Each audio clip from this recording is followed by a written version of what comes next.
So welcome everyone to another of our theme sessions.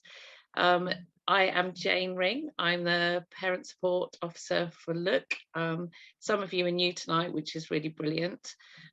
We like to do these for the BI community, and this one I've had in the pipeline for a while because I think the idea of the future and independence and thinking about your child leaving home can be very overwhelming. So hopefully we don't have all the answers, but we've got some amazing panelists to come and talk to you. And there is some housekeeping just to remember to be respectful and that to mute ourselves, particularly because there's a lot of people on the call, but you will get the chance to ask questions from each of the panelists. The way we're running it tonight is that we have Susie and Anna going first, and then you will get to ask some questions of them both. And then we'll have Rachel, who's one of our wonderful mentors from Look, and you can ask her questions. And then Alice from Henshaw's at the end. So I want to just say a big warm welcome to our panelists to start with. Thank you for coming and being willing to share your experiences, and also Alice to share what you've got to offer young people as well and support you give. So I'm going to see if I can spotlight Anna and Susie, because that's a very nice thing to do. And just say, please, can you introduce yourselves? And Anna, I think you're going to go first, aren't you?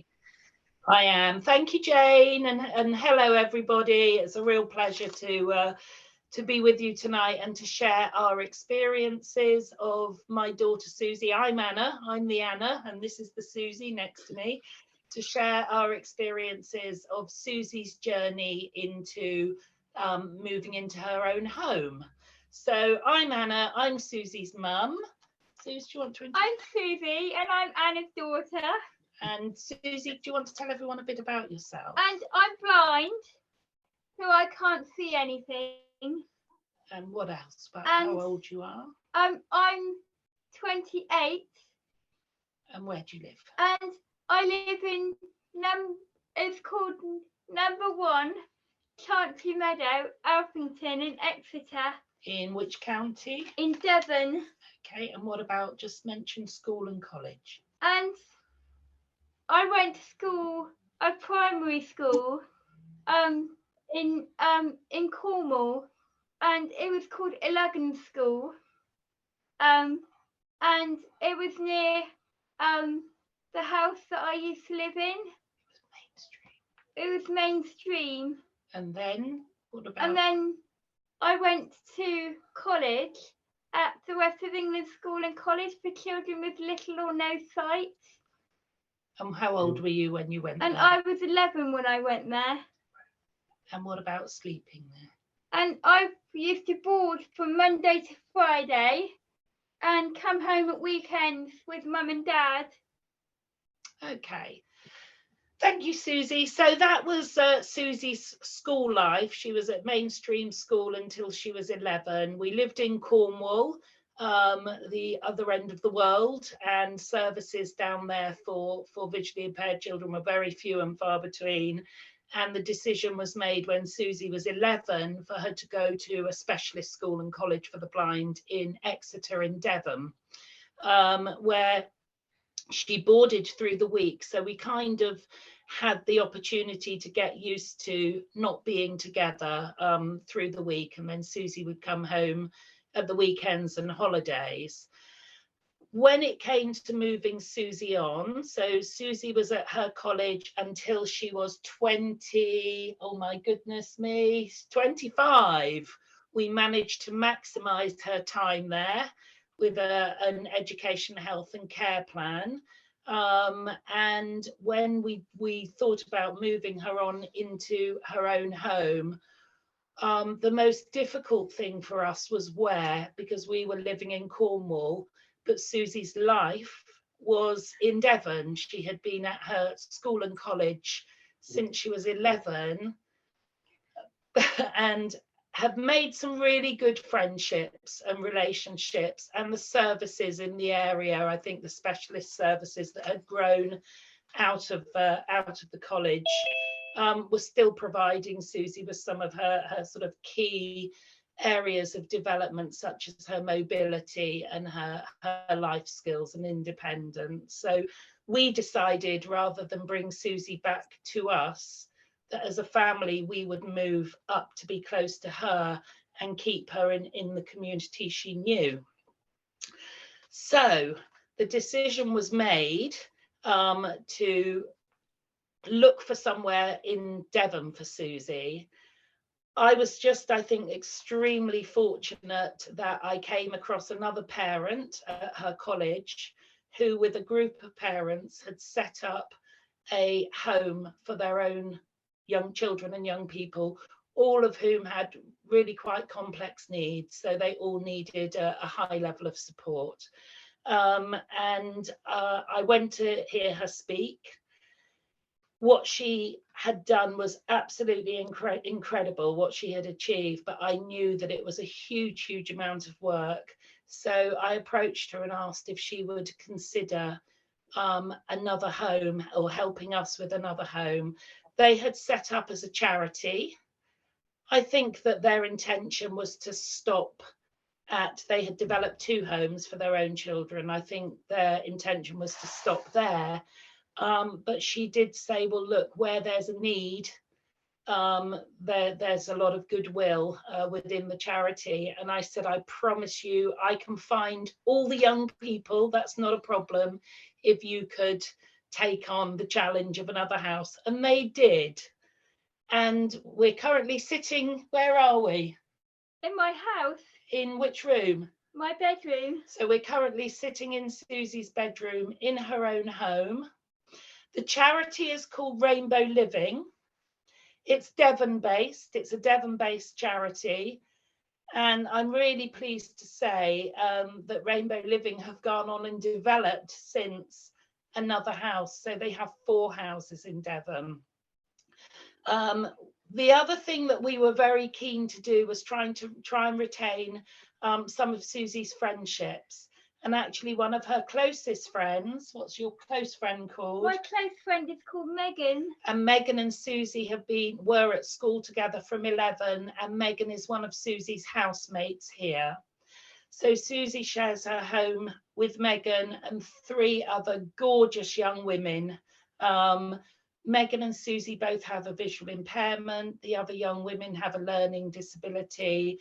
They all have various needs and various abilities, but they absolutely love each other. It's a wonderful, wonderful home.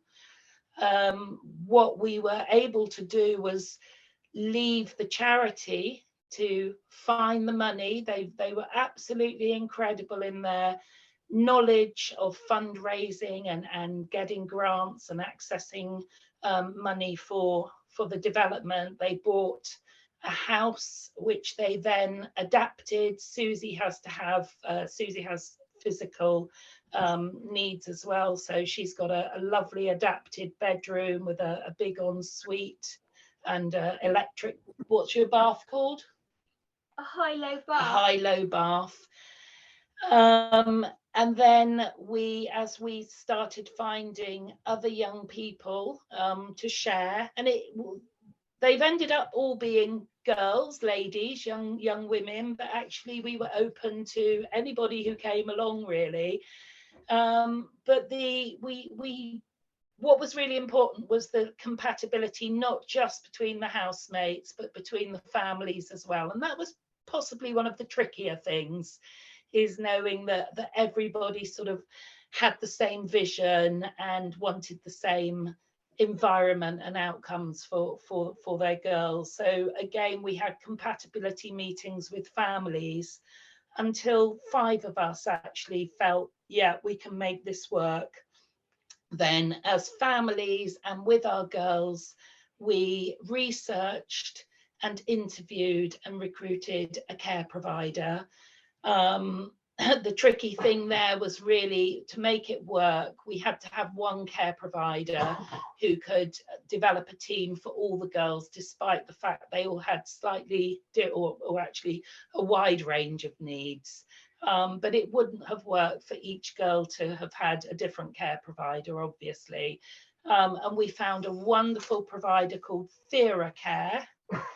And TheraCare have been in place and providing care for the house since, how long have you been here, Susie? I've been here 4 years and 8 months. Well, well done. 4 years and 8 months. We've had the same provider, and I'm really pleased to say they've been so incredible. Actually, they are now providing care for all the other Rainbow Living houses, which I think is a sort of testimony to their the good care that they deliver. They're a really fabulous company. So it took from the day we started, or from the day I met Ruth from the charity, to Susie moving in was just under 5 years. So it took a long time, lots of planning, lots of bringing social care on board, lots of assessments, as you can imagine, lots of ensuring we had the right funding in place for Susie's care package, lots of preparation, lots of transition, lots of support from the college for her to transition into her own home, lots of interviewing of staff to make sure we got a really good team in place. And what I'm going to do is hand over to Susie, because that's kind of the practical side of how it happened. But I think what's important is you hear from Susie what it was like for her. So I'm going to hand over. So what it was like for me is I was a little bit anxious at first, but once I'd moved into the house, the anxiety actually left. And what were you anxious about, Susie? I was anxious about because the bath was, when I first got into the bath, I couldn't get in because it was too high. So what they did was they got an adapted chair, which gets me into the bath myself, and it's called a high-low bath. And was there anything else you were anxious about? And that was it when I first moved in. Okay, and anything else you want to say? What was it like being away from mum and dad at first? It was a bit stressful at first, but then I got used to it. And what about the staff?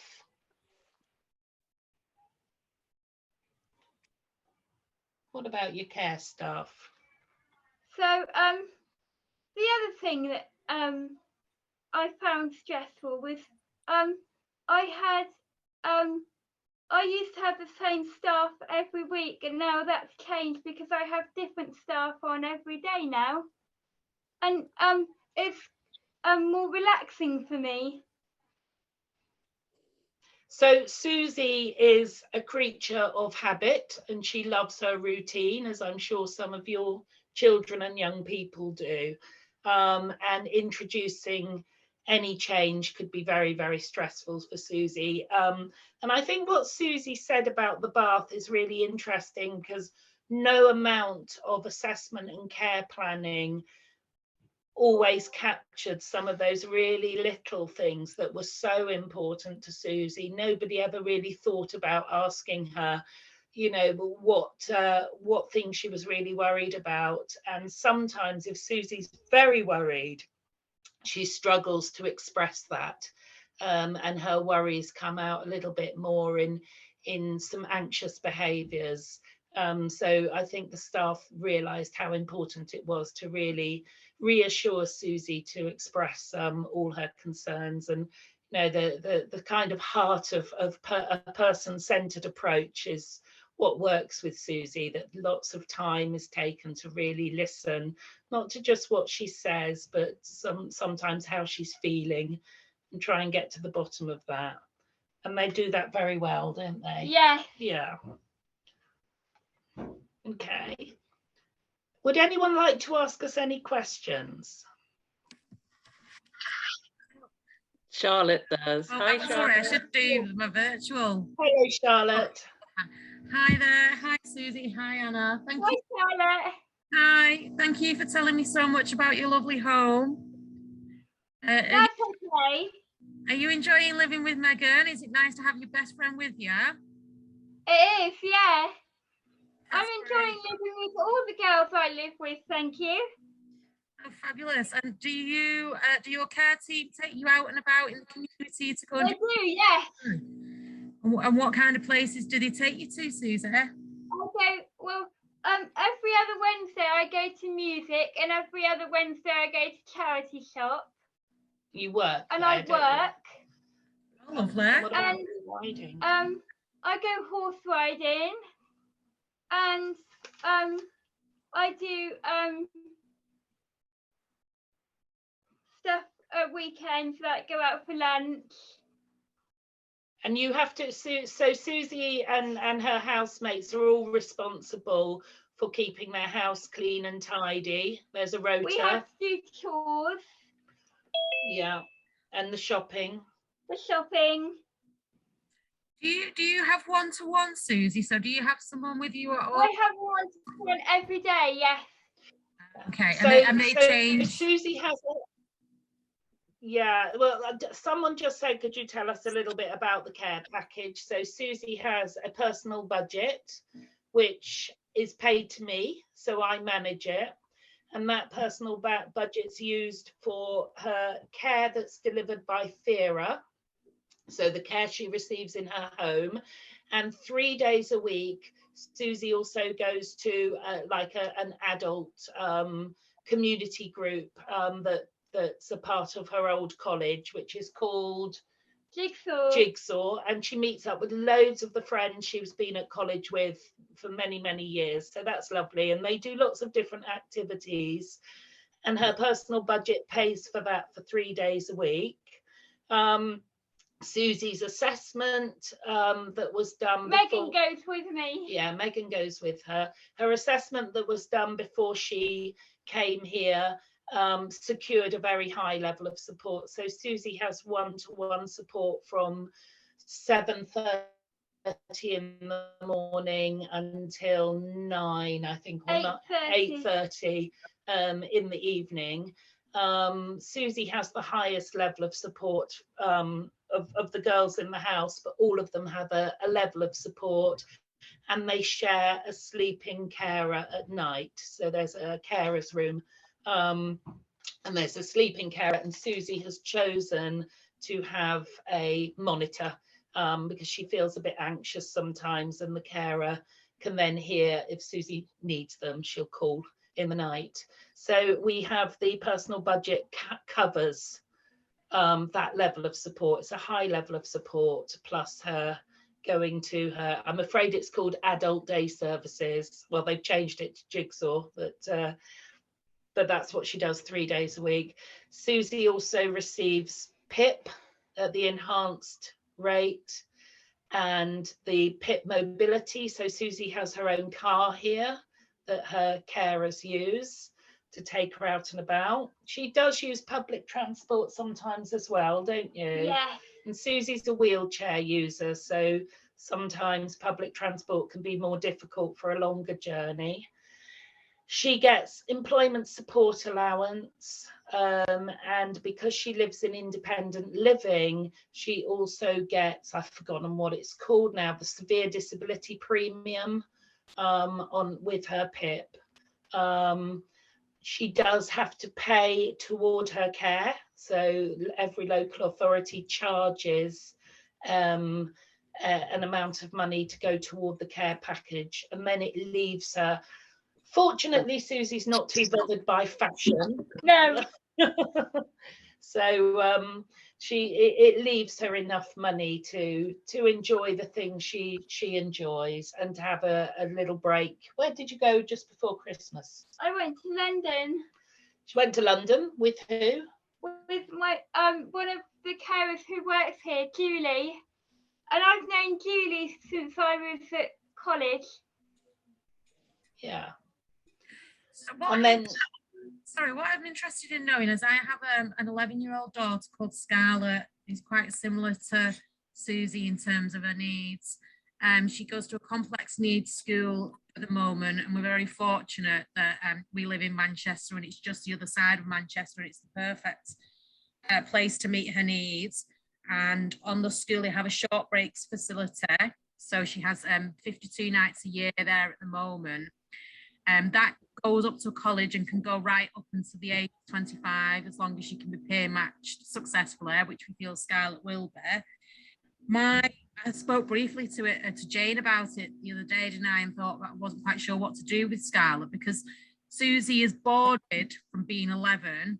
I expect that transition into independent living would have been a lot easier for Susie to do. So I've been toying with the ideas of perhaps trying to get Scarlett a residential placement once she turns. So I don't know whether or not that'd be possible with the school being so local to us, or I should look perhaps maybe at like the Harrogate VI school, Henshaw's one. So yeah, that's kind of my big thinking at the minute. Is it going to be keeping her in the same place until she's 25? Because she's been at that school since she was 4. And then is it going to completely rock her world to put her into something like what Susie lives in now would be I didn't even know houses like this existed. So that would be my ideal vision for what I'd like to see Scarlett in. I'm just not sure whether or not my transition would be as smooth as Susie with her being primarily at home. I think you're absolutely right. I think when Susie went to her specialist college, it was very much because there was nothing in Cornwall that could meet her needs. So we didn't have anything on the doorstep. So we didn't have to go through that battle that a lot of families have to go through in the first instance to get her into the right school. It was a blessing and a curse, really. It was a curse initially because she was only 11. And the last thing we ever wanted to do was have our 11-year-old child being away from us through the week. Yeah.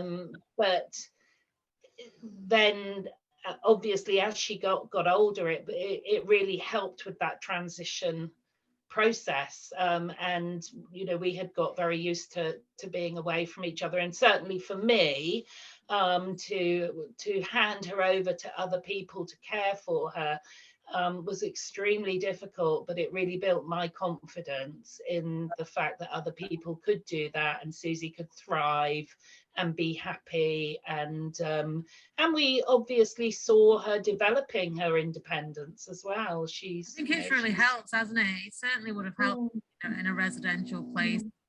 It's just knowing at what age do you start, because you must understand everything takes a lot longer for them. Absolutely. At what stage do I start panicking or preparing to kind of? I'm guessing if you're getting that respite, it's how you build something into that transition plan. That you plan for that transition, and a part of that plan is a graduated time away from each other. Yeah, well, I think she can go up to, I think it's 79 nights a year she can go up to in there eventually, and the time after that she'd be like a looked after child. Yes, that's right. Yeah, sending her away to a new setting and having her a Monday Friday board out, perhaps just up in there. I mean, if it's any help, Susie boarded. No, I don't think, in fact, none of the other girls who live in her house boarded. So Megan lived locally and attended the school locally, and the other 3 girls, none of them boarded. So for all of them, it was straight from the family home to here. But there was a transitional approach to that. So they would come, the house was all set up. They secured housing benefits, so all the girls receive housing benefit, and they gradually came and stayed a weekend, then for 3 nights. So it was a very gradual approach. They didn't all move in together, it was staggered. So I don't think it has to be, it can be done as slowly as you want to. That That's really helpful. I just hope there's rainbow livings all over the country. No, it's not. Rainbow living is Devon only, but the Yeah, development of supported living, I mean, I'm not sure, it's probably stalled through the pandemic, but yeah. certainly supported living is, there are supported living developments happening around the country. It's probably worth, going on your local authority website, have a look at your local offer, any, where they talk about housing and what housing options are there, and your local oh no. authority social services should have, housing people as well. Hey, Is thank she- you very much. Sorry, I've hogged loads of But time the there. way I've you never can chatted do to it, someone in your I position don't before. want, I'm not going to ask anything else now. I'm done. yeah, adding- I mean, I don't want to sort of simplify anything, but finding a group of like-minded parents as well. You can do this yourself. So if you can pull together with other parents and make it happen. I do know groups of parents that have done this. If you seek out people, it's about having that same vision. And now we know that this model works in Devon, then yeah, we can hopefully replicate it elsewhere. So Anna and Susie, before you go, there are a couple of other questions. So Yeah. Claire's asked, did you find that the transition to independent living was easier having been at West beforehand, do you think? What do you think for you? Well, I found it easy, but when I used to go home from West, I used to find like transitioning from West to home hard.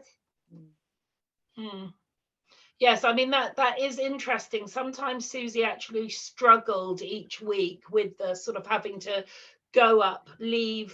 It was a 100-mile journey, be at her school and college for the week, and then come home. Sometimes I think that was quite stressful for her. But I think without a doubt, it got us both used to being away from each other. So I think in terms of that sense of security, of knowing that for me, certainly knowing that she was okay, she was well cared for, that we had good contact, we could phone, she could phone us. I mean, here, while she's been here, we FaceTimed, but at college, I don't think I ever was really worried. I probably sat by the phone for the first month without a doubt. But yeah, I think in terms of building my confidence, it was probably great. But yeah, I mean, to be completely honest with you, I'd rather she hadn't gone away and boarded at 11. I think that was very young, and we missed her. She's got 2 brothers, and we missed her terribly as a family through the week. I felt that she missed out on a lot of family stuff. But subsequently, as she was older, yeah, it was probably quite helpful. Brilliant. Right, there's a couple more questions and then we need to hear the next person. And then Susie, you have to get on with your nighttime routine, don't you? And I've got my top tips I can just call out. Brilliant. So Sarah's asked, can I ask Anna and Susie why they did it this way rather than using an already existing supported living environment? So I guess choosing, the rainbow living way. I'll answer that because I did go and see a few other options. I went and looked at some places. I'm not going to name any charities, but there were a number of national charities, and they just weren't what my vision was. They were very, very different. And I think it was luck as much as judgment when I went along and heard this parent talk about what she had done. And I knew Susie was 16 at the time. And I absolutely knew if I didn't chase this now, we could miss what was presenting as an incredible opportunity. So I just grabbed at it and went with it. And it was the best. We've never looked back. It was the best thing I did. Yeah, it's because I was going to ask you how you found the experience, because it is emotive for us, isn't it? Not having our children, and so I guess you can do your top tips in a minute. Susie, was there so being at home was good, but the transition was hard. So what do you prefer, do you think? Did you prefer your time at well, sometimes when I used to go home, I used to say I'm going back to school.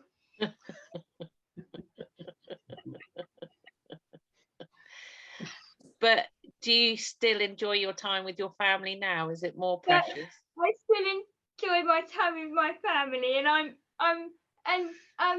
with my transition now, I'm a lot better because I know I can go home.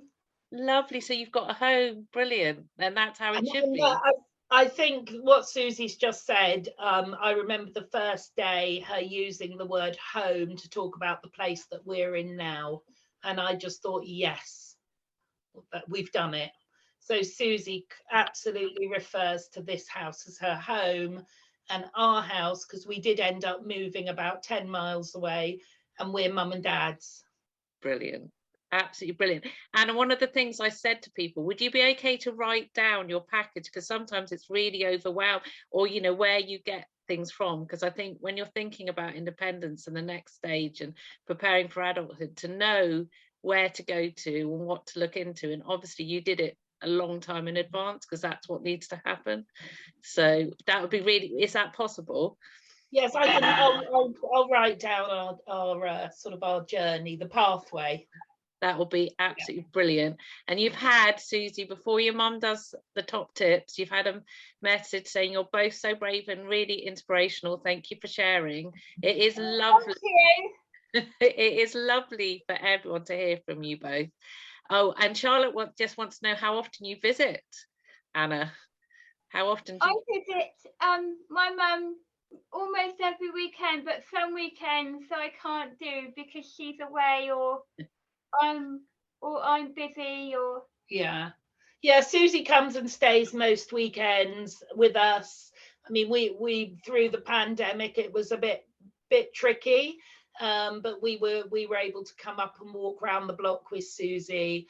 And I mean, her home is her home. We're here tonight, you know, we're welcome here anytime we want to. I call it the house of joy. I open the door and suck in the positivity. It's the most incredible place. It really is. Oh, thank you both so much. Susie, thank you for coming to speak to us. That's okay. You're a star, both of you. Maybe I can come and visit your house of joy sometime. Yes. You're welcome. Thank you. I'm going to move on to our next panelist now. Well, I do my top tips, Jane. Oh, sorry. Right. Of course. So I'll do them really quickly, but these are things that I think really helped our journey. I've got 5 tips for you. Wow. The first one is giving your child a voice. And one of the things that I realized, you know, Susie is very done to. She's been very done to through her life. And we needed to make sure that Susie found her voice. And for a very long time, and we still did it, if Susie asked if she could, what do we say when you ask whose life is it? Yeah, whose life is it? We just say to her, whose life is it? And whose is it? Mine. To really get her in the place of knowing that she had a voice and she could make choices and have some control. That moves me to my second top tip, is reframing and rethinking independence. And independence isn't about being able to do it for yourself. It's about being able to make a choice and having control. So, you know, Susie can't put her own shoes on, but she can ask or tell people which ones she wants to wear. And that was really, really important, that even though Susie needed things doing for her, she could still have the choice and control. The third tip was creating the vision and identifying the outcomes. So when we wanted to move Susie into her own home, I just created this vision, I've actually got my husband sat here, I'm not letting him get a word in, but we created a vision which was, as parents, what is it that we want? And the outcomes were very simple, very, very reasonable outcomes. We wanted Susie to be happy and healthy. We wanted her to have opportunity and life choices. Going on to the fourth one was bringing the professionals on board and sharing the vision with them and convincing them actually that our vision was realistic, it was achievable, it was reasonable, and therefore affordable. So we knew that we had to have them on board, so they would say, yes, let's make this happen together. So proper teamwork. And my fifth tip is Susie has probably got files and files and piles of plans and assessments. And what I wanted to do, because we know nobody reads them, I thought, how can we put this vision down in a really accessible way that people will read? So I wrote, and I'm happy to share this, Jane, that you can send out to everyone, but I wrote a letter from the future back to myself, projecting to about now, to when Susie was an adult and living in her own home. And in that letter, I laid out all the things that I hoped would be happening in her future. So it would be that she was living with a friend, tick, that she'd have a job, tick, albeit not paid yet, we're working on that, that she would always be dressed nicely and look lovely, tick, that she would be happy. I put all of that in a letter, and instead of showing everybody assessments, I gave everybody that worked with Susie, from the social worker to her personal assistants and support workers, a copy of her letter. It was 1.5 pages long. I would have them read it, and then I'd say, do you think that's a reasonable ask? And nobody could disagree. So that was our vision in a letter.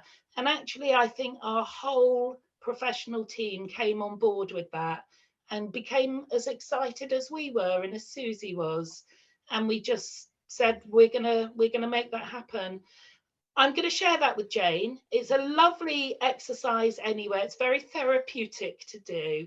And I want to finish by saying, I know exactly how you guys feel. We've been there. And to finish on a positive note, I would never have believed that Susie's life would just be so fabulously full. I can hear the other girls screaming with laughter next door. So fabulously full and happy, and that her dad and I would be able to breathe out and feel relaxed about where she is. So good luck, everyone. What do you say? Good luck. Thank you, Susie and Anna. Honestly, there's loads of positive messages. Yes. The other thing I wanted to say was, when I used to have transition problems, when I didn't want people to go, I used to hide their keys. Good, and that's a really good indication, isn't it, that you like somebody? Yeah. Right, you're going to say goodbye to everyone. Thank you. Bye-bye. Bye, Susie. Bye, Anna. Lovely to meet you, Susie. It's Rachel. Enjoy the rest of the meeting, everyone. And if anyone wants to send any questions through to Jane, I'm sorry, I will go, but I'll liaise with Jane and I'll send that letter through. Brilliant. Thank you so much, Anna. It was so lovely and joyful having you all here. See you later. Take care. Bye. Bye. Right, so I am passing over now to Rachel. Oh, sorry, I've made my I just made my chat really big so I couldn't see anybody. Hello, Rachel. I am going to spotlight you if that's okay. Yeah, that's fine. So then people can look at you. And Rachel's I've got a few questions just in case, Rachel, it's kind of, you need a little bit of focus, but actually I'm sure you've got it all down because we had a great chat last week. But Rachel's going to tell you about her life and what independence means to her. Hello, yeah. My name's Rachel, and I have been living on my own I shared a flat. I went to Angela's College, first of all when I was 16 and left there when I was 20. And then I shared a flat with a friend, my friend Sophie, and then and then for about 18 months, and then I moved into my own flat, and I've had my own flat ever since, and I love it. And I have like I think about 15 hours of support a week,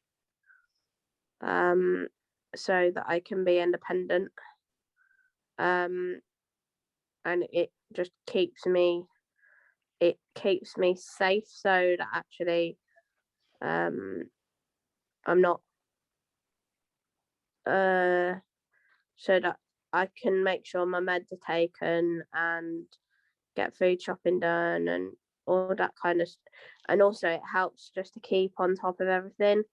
So because I have epilepsy, this is on top of my visual impairment. I have epilepsy, autism, hemiplegic cerebral palsy, depression and anxiety. So I have quite a lot of different disabilities, but it doesn't stop me being independent. I just have to do things a bit differently and make sure that the support is there, so I'm not so I'm able to manage, and I see the support like an extra like set of hands or ears, or kind of just a bit the same as like I have my cane to help me be able to get out and about and be independent out and about. I have my support to be able to help me do the stuff and keep on top of the stuff that I need to be able to do independently. So then I'm able to manage the stuff that I can do by myself much more easier and safer, if that makes sense. It does. So would you like me to ask some of the questions that I'd... Yeah, please. So what helped you to leave home, do you think? I knew I wanted to be independent. Like I needed to be independent away from like I needed to move out of my area because I got very badly bullied in Peterborough. So I moved out of that area to and I got a much better life where I live now, and I love Harrogate, and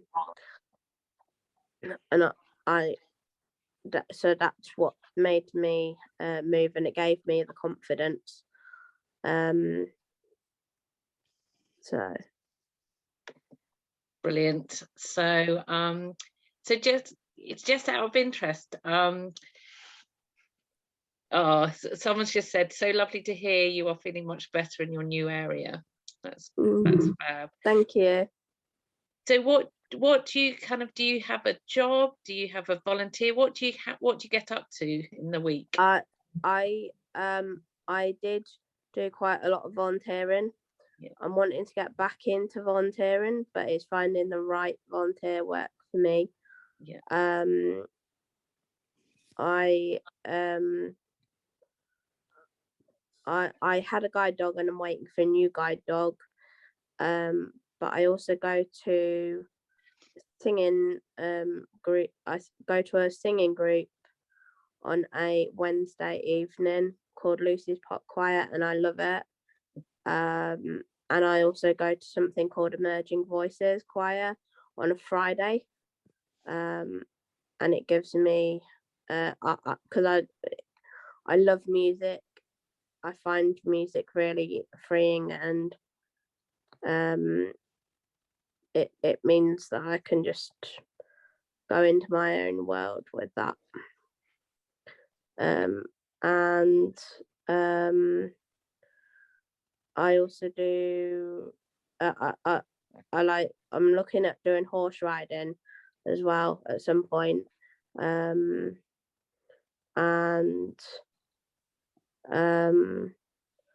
I see a lot of friends. I have a lot of friends. I have quite a good social life. I'm wanting to get like a little paid job, little part-time paid job, and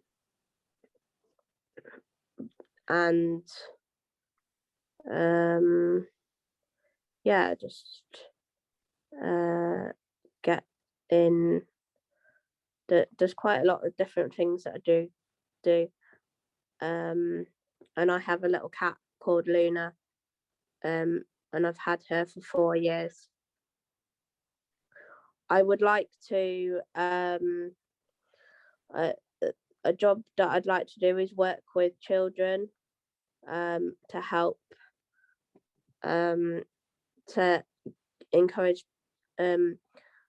children with or without disabilities, that they can achieve what they want throughout their life, whatever it is they'd like to achieve, with the right help in place. Somebody else has asked, what would you change if you could? What would I change if I could? I would change, I would change, I would probably change like people's responses, like reactions to my disability, rather than my disability itself. My disability itself is not necessarily always the issue. It's other people's responses and reactions to it that are more debilitating, because people think you can't do anything, and then that doesn't, and then you're not necessarily encouraged to do enough. So then that's not helpful, and that's why I'd love to help. I'd like to kind of help other people, and well, that's why I've come on here tonight, to help other people. I shared a flat with a friend, but we decided to go our own separate ways. And then I've had my own flat ever since, and I wouldn't have it any other way. I love it. I have a partner now, and but yeah, so and I'm happy with him. So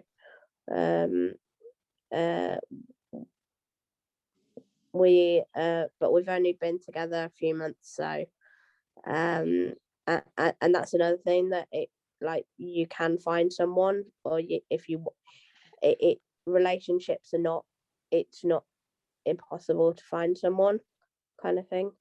It just sometimes can take a bit longer. And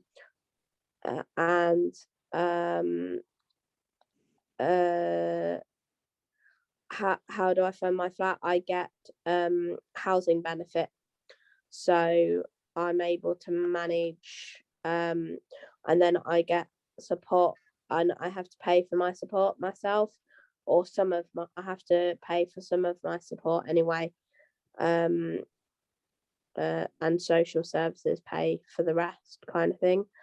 And then obviously I pay for all my bills and everything else, and I get help with budgeting and all that kind of stuff.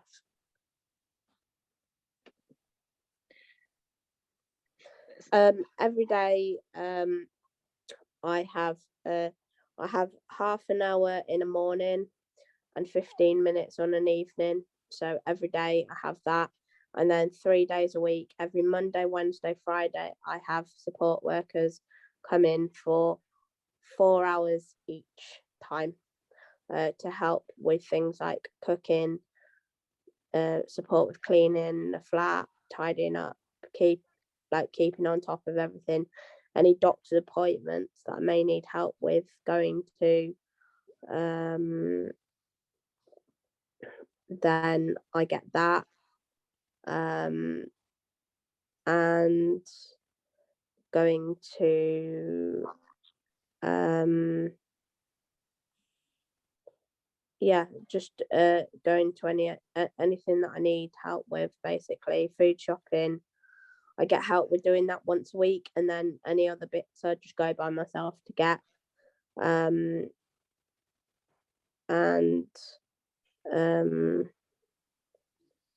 like I do cooking. I like cooking, and I like going on walks and stuff like that. So I do that as well. Linda was asking whether you think 15 hours is enough for you. For me, yeah, that's perfect, because it gives me the space that I need to be able to do what I need to do, like just see my friends and because I travel around the country quite a lot, well, when I feel it's safe to do so, with COVID about and all that lot. Well, when I can't go anywhere at the moment. I'm self-isolating, so because of COVID, because I've got COVID. So but yeah, in general, it gives me the flexibility to be able to travel and go places, but in general I have my support when I need it, and it's great, and it gives me the the ability to be able to live my life basically the way I want to live it. But it's not too many hours, but it's not too little either. So it means that I've got the best of both worlds, where I've got my independence and freedom, but I have and also I can ring up staff if something's wrong. There's an on-call phone, and I also have something called a lifeline, and I'd recommend that as well, for anyone living independently, having a lifeline, because if you have an accident or any trips or falls or anything like that, you can press that, and also or if for some reason you feel unsafe, then that can be pressed as well to say that you feel unsafe or something. And also I've also got my smoke detector hooked up to that, so if that goes off, then I get asked, is everything okay? And then if it is, then that's great. It and touch wood, the everything has been fine, and it's it sometimes gets pressed by accident by my cat treading on it. But people are very good and they understand, so so it means that actually I've got safety, everything's safe, so then I'm not so then if something goes wrong, it's always I'm always able to contact someone if I'm stuck or if something goes wrong. So that's your safety net? Yeah. Brilliant. And my phone is my safety net too. It means that actually I'm able to, if I need to, call someone, and I can get the help that I need to be able to find where I am, kind of thing. Brilliant. And I know you've got some top tips, but thank you so much for coming, despite, I'm sorry everyone that we've dragged this poor mentor here with COVID, but actually you wanted to come, didn't you? You phoned me earlier. I really wanted to come. I was not going to let COVID stop me. It's a good thing it's virtual, isn't it? Yeah. Has anyone It's a very good thing it's virtual, otherwise I wouldn't have been able to come, but obviously. And it's really lovely for all the parents to hear from you as well. But I was just going to check before we go on to your top tips, because we had you've got some corkers, I think, whether anyone else wanted to ask some questions of Rachel. You can put it in chat. I'm going to stop spotlighting so I can see hands up. Oh,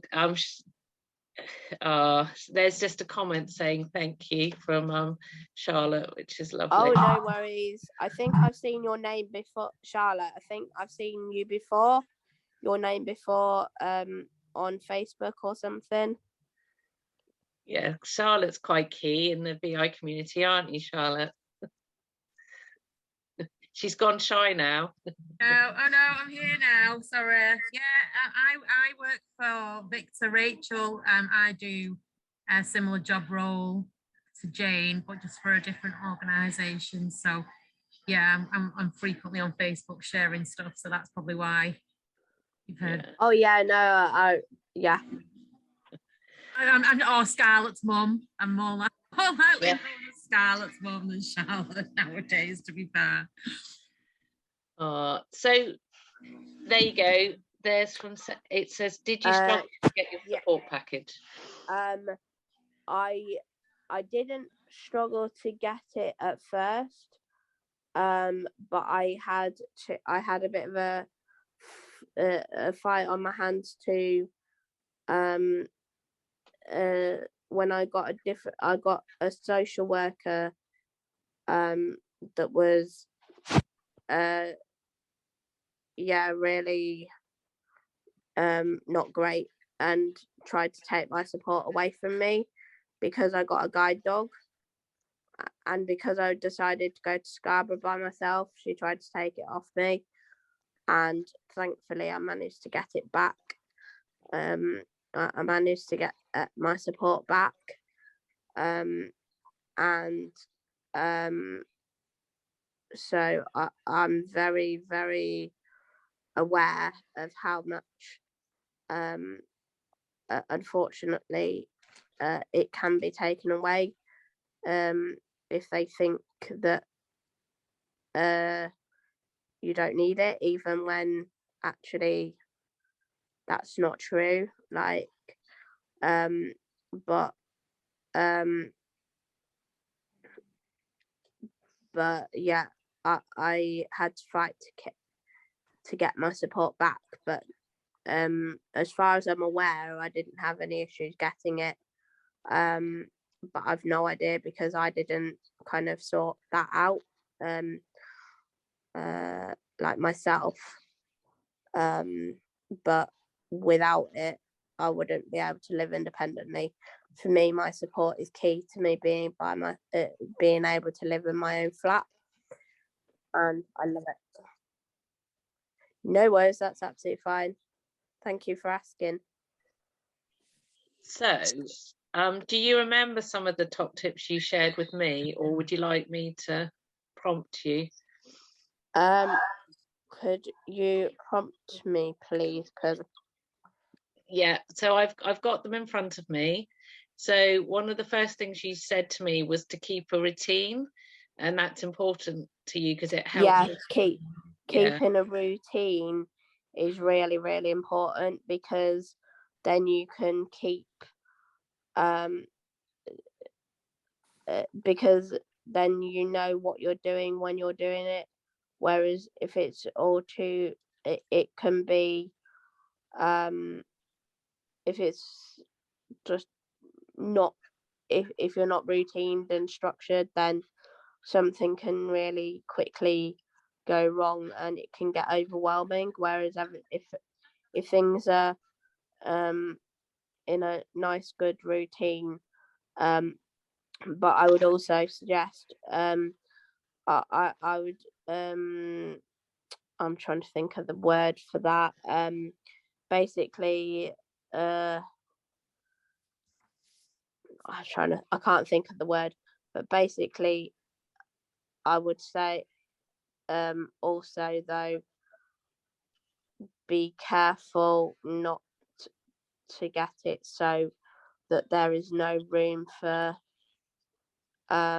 flexibility, because you need to know how to be flexible to a certain degree, because like there is things that can go wrong and change happens and all of that kind of stuff. So being able to manage and be resilient with changes, then is really useful. A caveat, that's it. Yeah, no, brilliant. Yeah, because part of that is, you said, ensure the right support is in place so situations don't end up scary and overwhelming. So that's true, but also be prepared to cope with change. Yeah, be prepared to cope with change and manage, and remember that it's okay that actually sometimes things go wrong, and that's okay, but it's finding a solution so that when something, and before it goes wrong, so that when something does go wrong, then you're not having to think of a solution straight away on the spot, because then that can be a bit too much. So a small example is like, if you're going to the shops and you're wanting to get certain items, to make sure that you have a backup in case those items are not there, so then you're not having to think on the spot of what you want or need, because that can be a bit scary and a bit unnerving. And I've walked out of shops before because I didn't know what I needed, because something wasn't there that I wanted or needed, so I couldn't then think. So it's always a good idea to have, and that goes for anything in life really, is just to have a backup of if something isn't there, because then you're not worrying about what could happen or could go wrong. You're only having to deal with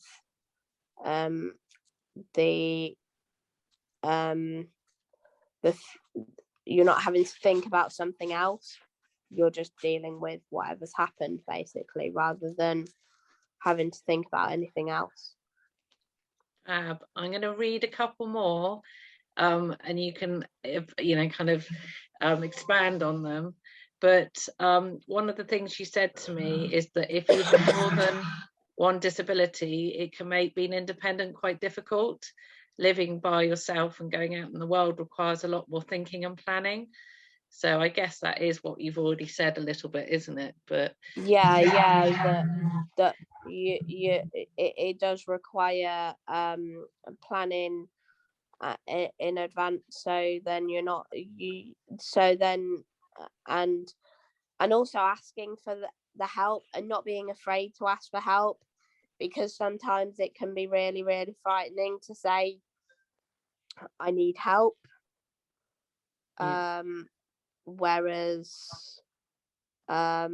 if like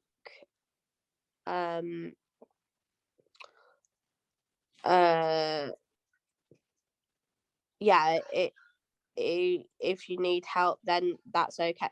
And also it's making sure that if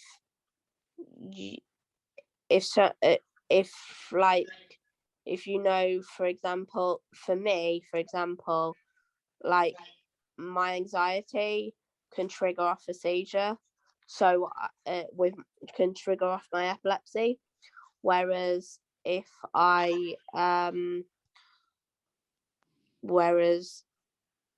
so then I make sure I counteract it by trying to make sure that I don't get as anxious. So I cut out certain, or I try and manage my anxiety and stress levels as best I can.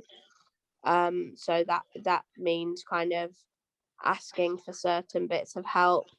And an example of asking for help is like, so that it didn't add too much stress, is when I went away, I asked for help from York train station. I used one of their wheelchairs just to help, just to get pushed in one of their wheelchairs to help me to the train, just so it gave me that little bit of energy that I didn't have to use at that point, so then I could use it when I actually needed to, when there was no one to help me, kind of thing. So sometimes it's about thinking about when you're going to need help and being able to use it, like use your energy wisely, so it doesn't, and so you so when you haven't got the help there, you're able to manage so that you're not tired, kind of thing, or you're not as tired. It sounds like you've got really good problem solving skills, but you've had to learn them. Yeah, I had to learn them. One of the things, there's two more. One of the things you said was make sure, if needed, you find time to lie in a darkened room, because I think that helps manage your exhaustion and reset. Yeah. But also to tell parents, which is a very important top tip, to make sure that we give our children the skills they need to live in the world. Doing things for them is not good preparation. So yeah. I think, yeah, no, definitely. So Rachel, thank you so much. It's lovely having you here. You're welcome to stay on the call and just relax now your bit is over, but I'm sure everyone just really appreciates your thoughts and your determination, and the fact that you've got where you have. It's really lovely to have you with us today, so thank you. No worries, thank you.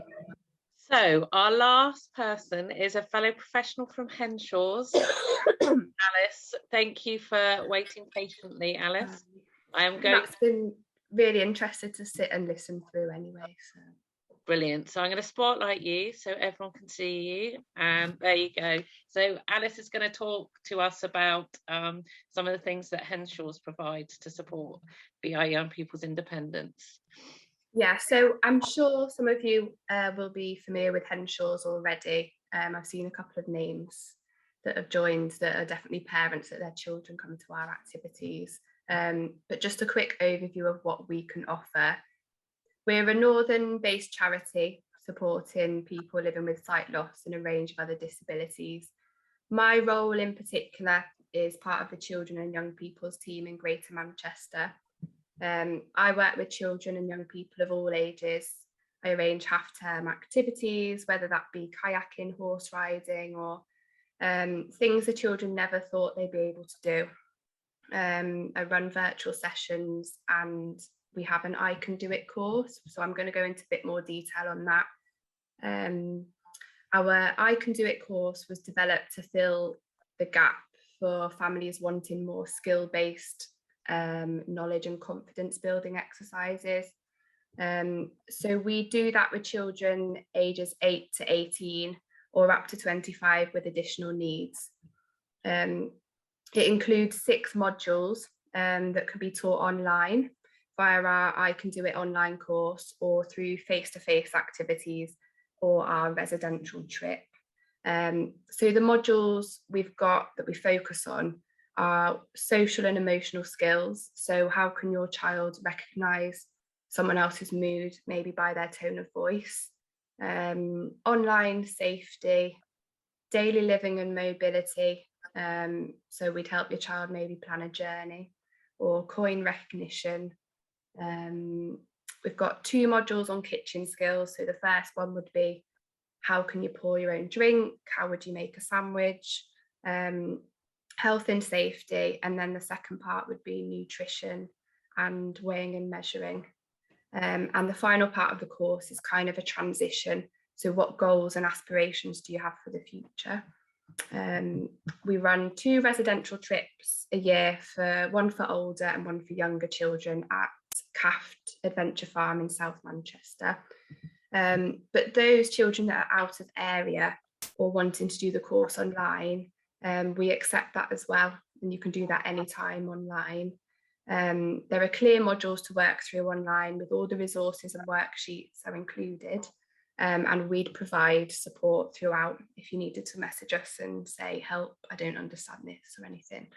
And then we also have a knowledge village That's on our website. So it's a page on our website called Knowledge Village, and I think this is brilliant. It's free to sign up to. There's lots of tips and life hacks on there. They're videos, they're recorded by one of our tech guys in the office, and he sits down and will talk you through different life hacks. So accessible apps, technology, daily living skills, the life hacks, like I said, for example, using an afro comb to help cutting up your vegetables. That's one of them. There's lots of resources for children and young people, and health and wellbeing resources as well. So like I said, that's free to sign up to, no need to be registered with us.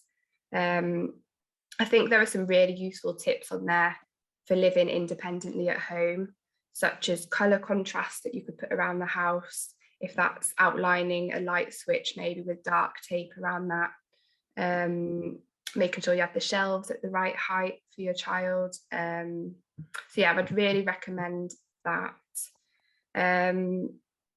We do cover Greater Manchester and Merseyside. However, if you felt like your child would benefit from our support, they can join our virtual sessions, or even if you wanted to travel to our half-term events, it's also suitable. So that's kind of a quick overview. I've just plugged you with lots of information. I've got some top tips, but I'm happy to answer questions first.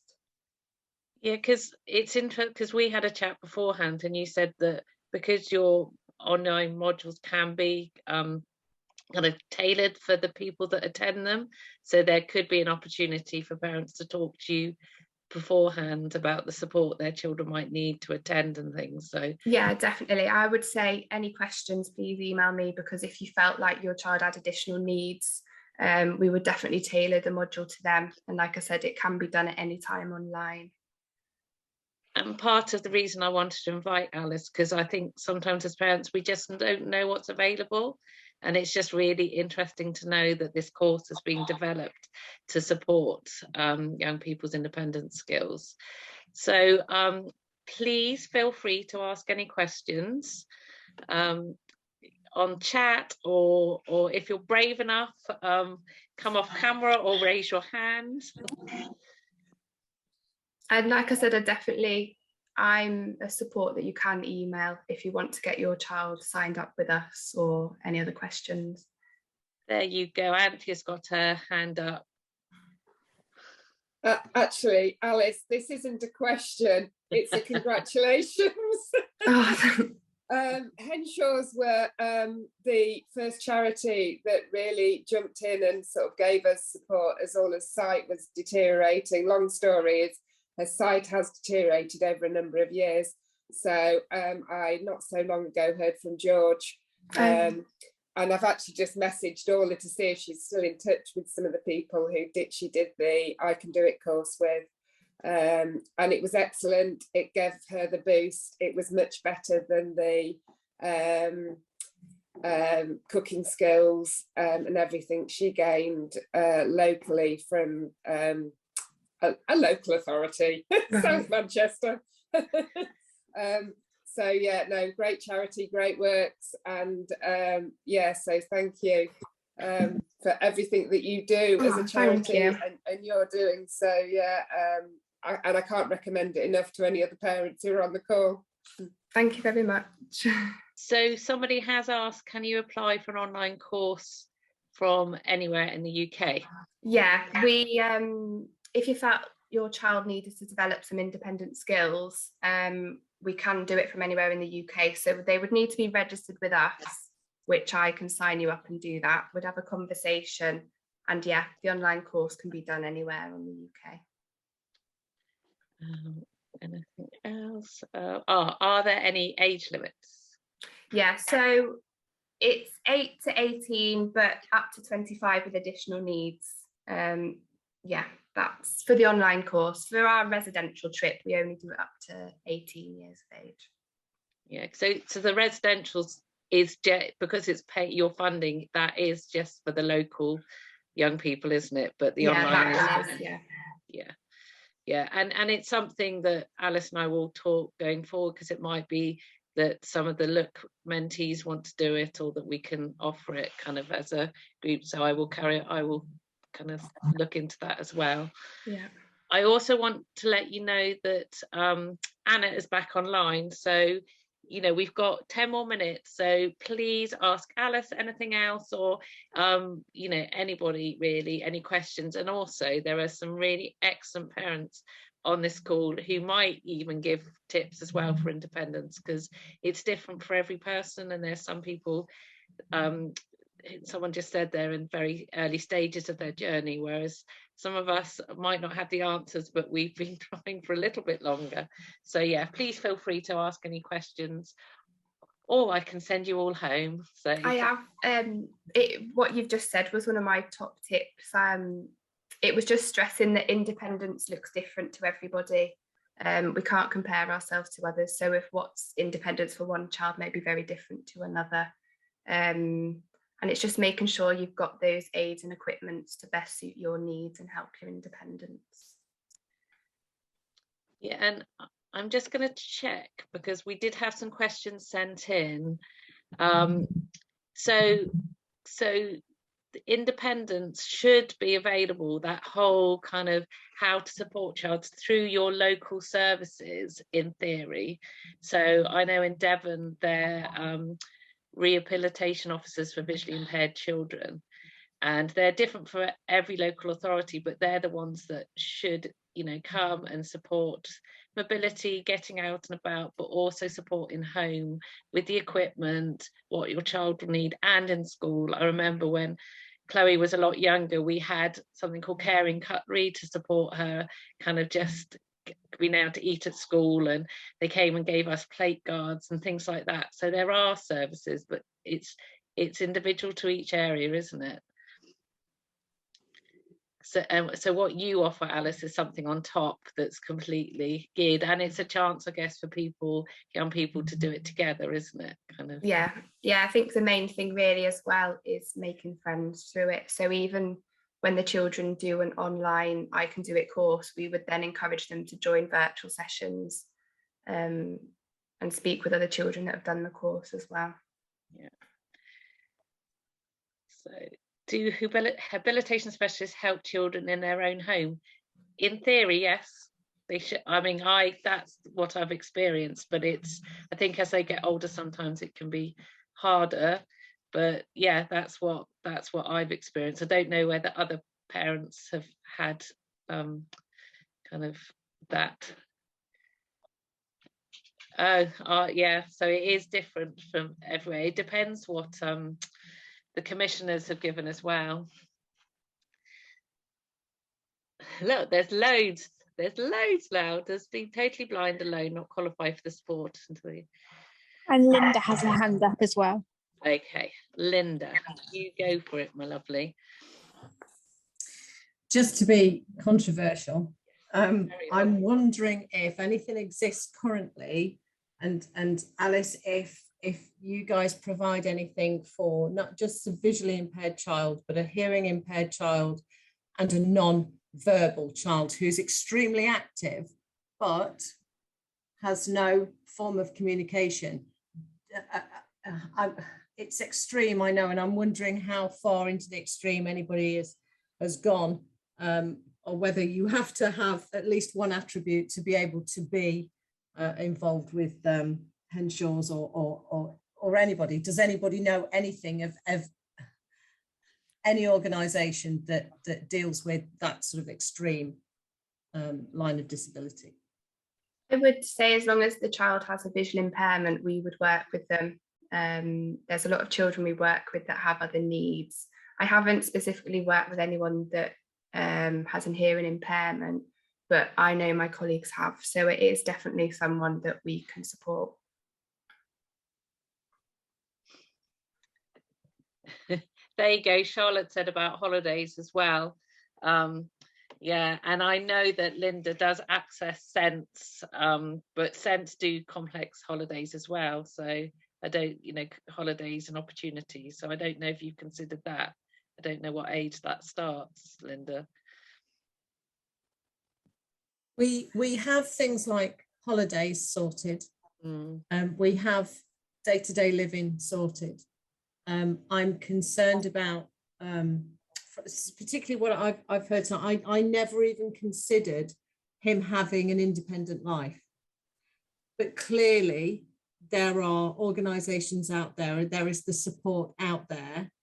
And but I'm just wondering if, because even Susie's got this fantastic personality which we can all hear, and my son, you can't hear him, he can't communicate with anybody, and so it's not like a locked-in syndrome. He's very physically capable, very physically able, but it's very difficult to even consider him ever leaving home.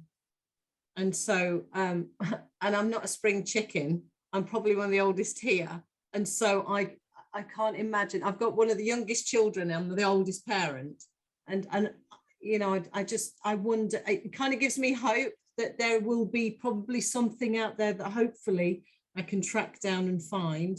Alice has just given me lots of hope. So, you know, although we're in Devon, Alice, so if you could just move down here, that'd be great.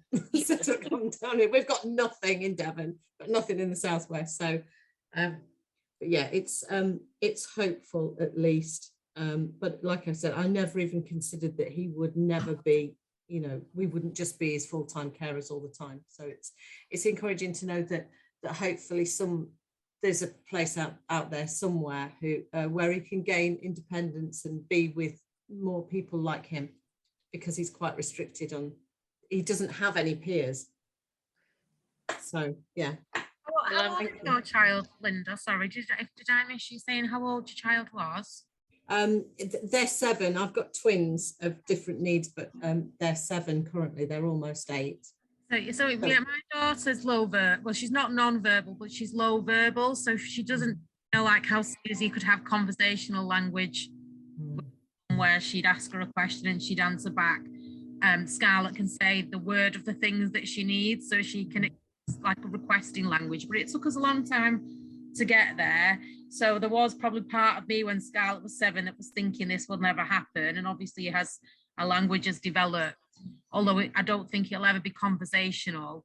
I think just as long as they can express what they need and how they feel, you know, they will be able to live in that type of environment. That's my thoughts on it. You know, I probably don't know your son well enough to say, but yeah, when I saw Susie chatting away and answering questions and being able to do that, my daughter isn't there, and I don't think she ever will be there.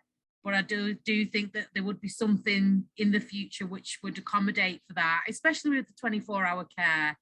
Can I jump in? It's Anna again. Yes, please. The Rainbow Living Houses. So there are now